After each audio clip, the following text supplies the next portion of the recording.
Viewers, এটা একটা Bluetooth speaker. এই স্পিকারটি নষ্ট। এটি একটি মোটরসাইকেলের মধ্যে লাগানো ছিল। মোটরসাইকেলটি অ্যাক্সিডেন্ট করায় এই ব্লুটুথ স্পিকারের ভিতরে এবং পিছনের ব্যাক পার্টটি নষ্ট হয়ে গেছে। এছাড়া এই সার্কিটটির সুইচটিও ভেঙে গেছে।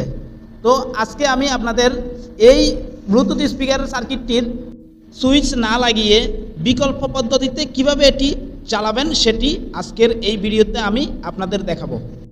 তো ভিউয়ার্স, এখানে এই সার্কিটটিতে লক্ষ্য করুন, এই যে এখানে ইউএসবি জ্যাকের পাশে এই সুইচটি ছিল, যেখানে আমি দুইটি সোল্ডারিং করে রেখেছি। যেহেতু সুইচটি ভেঙে গেছে সেহেতু আমি এটি খুলে নিয়ে এখানে ভালোভাবে সোল্ডারিং করে রেখেছি, কারণ বিকল্প হিসেবে আমাকে এখান থেকে দুটি তার বের করে এই সার্কিটটি চালু করতে হবে, অর্থাৎ সার্কিটে পাওয়ার নিয়ে আসতে হবে।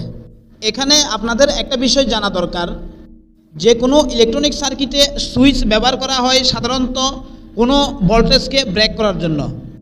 তার মানে সুইচের যেহেতু দুটি প্রান্তর, একটি প্রান্তের মধ্যে যে কোনো একটি ভোল্টেজ থাকতে হবে, ওই ভোল্টেজকে অপর প্রান্তে সুইচ করে পাস করা হয়। এই সার্কিটে যেহেতু 3.7 ভোল্টের একটি ব্যাটারি লাগানো আছে, সেহেতু এই 3.7 ভোল্টটি সুইচের এক প্রান্তে আসবে। তো এখন আমি দেখব এই ভোল্টেজটি সুইচের এক প্রান্তে এসেছে কিনা। এই জন্য আমি একটি মিটার নিয়েছি, মিটারকে ডিসি 10 ভোল্টে সিলেক্ট করেছি। তো যখন ভোল্টেজটি আসবে তখন এটি মিটারে শো করবে। এখন আমি ভোল্টেজটি চেক করতেছি, মিটারের নেগেটিভ, ব্যাটারির নেগেটিভে রেখে আমি পজিটিভ সুইচের এক প্রান্তে ধরেছি। দেখুন ভোল্টেজটি শো করতেছে, অর্থাৎ সুইচের এক প্রান্তে ভোল্টেজটি এসেছে। এখন ভোল্টেজটি যেহেতু সুইচের এক প্রান্তে চলে এসেছে, সেহেতু আমি যদি এখানে শর্ট করে দিই, সেক্ষেত্রে আমার এই ব্লুটুথ স্পিকার ডিভাইসটি চালু হয়ে যাবে। এখানে কোথায় শর্ট করতে হবে একটু লক্ষ্য করুন। এই যে সুইচের দুটি প্রান্তর, এই দুটি প্রান্তরকে আমি যদি এভাবে শর্ট করে দিই, তাহলে এটি পুনরায় চালু হয়ে যাবে। আপনারা খেয়াল করুন, আমি এটিকে শর্ট করে দিচ্ছি, দেখুন এই যে দেখুন এটি চালু হয়ে গেছে। কিন্তু এখানে আমি সার্কিটে শর্ট করে দিব না, যেহেতু আমি সুইচ ব্যবহার করব না, সেহেতু এই সুইচের দুইটি প্রান্ত থেকে আমি দুইটি তার বের করে নিব। যখন আমি ব্লুটুথ ডিভাইসটি চালু করব তখন তার দুটি শর্ট করে দিব, আর যখন বন্ধ করব তখন তার দুটির শর্ট খুলে দিব।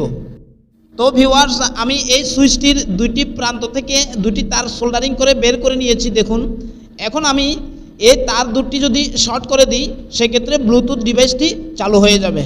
দেখুন আমি শর্ট করে দিচ্ছি, এই যে দেখুন এখন এটি চালু হয়ে গেছে। এভাবে আমি যখন এই ডিভাইসটি চালু করব তখন এভাবে শর্ট করে দিব, আর যখন ডিভাইসটি বন্ধ করব তখন শর্টটি এভাবে খুলে দিব।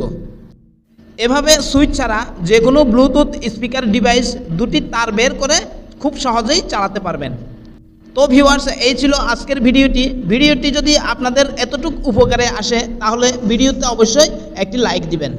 আর কোনো কিছু না বুঝে থাকলে তাহলে কমেন্ট বক্সে আমাকে কমেন্ট করে জানাতে ভুলবেন না। ধন্যবাদ।